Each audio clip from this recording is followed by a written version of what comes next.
Hi guys, welcome back to my channel. Again, nandito pa rin tayo sa Pico de Oro. So, kaninang umaga, nag-fishing tayo, tapos nag-badminton yung mga bata, tapos nag-warm up sila sa gym. Ngayon namang hapon, pupunta tayo sa dagat, dun sa beachfront nila. So, dapat, pwede kaming magdala ng sasakyan kaso baka maganda na kasi yung parking slot na nakuha ko. So ayoko lang umalis kasi baka mapunta ako doon sa may maraming mga nalalaglag na dahon.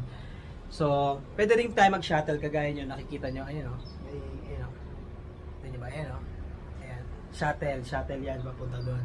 Pero since hindi pa tayo nakakapaglakad-lakad dito sa loob ng Pico de Oro, balak naming mag-ikot doon sa may lagoon area, yung sa may man-made lake nila dyan.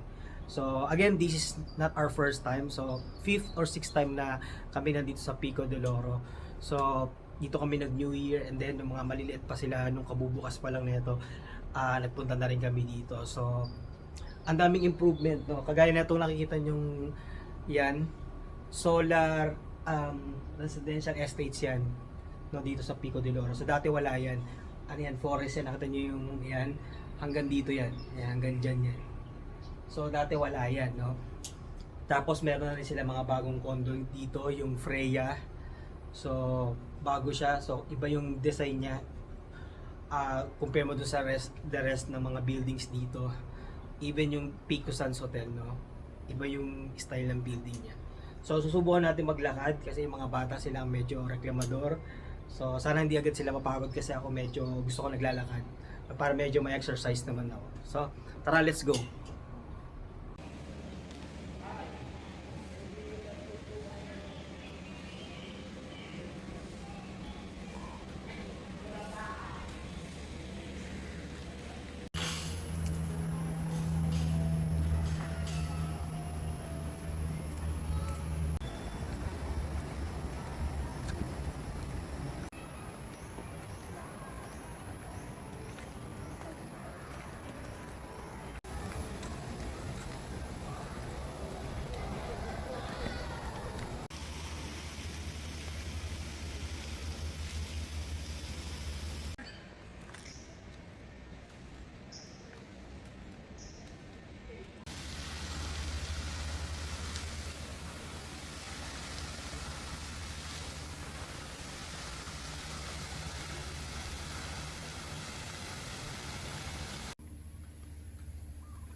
So ito yung nilalakaran natin. Yan yung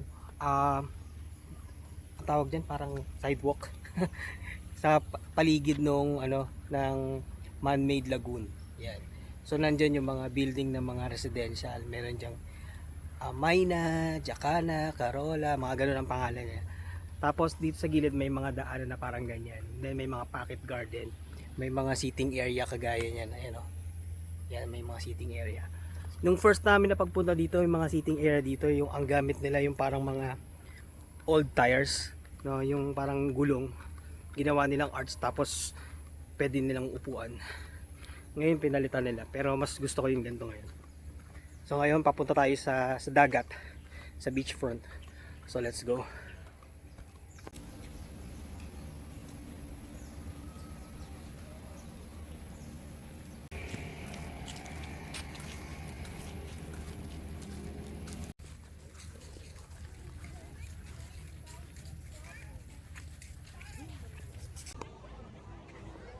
And guys, dito na tayo sa beach area. So yung makikita nyo, yun yung mga seating area.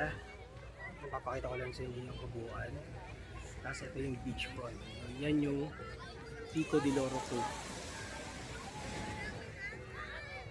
Tara, explore pa natin yung beachfront.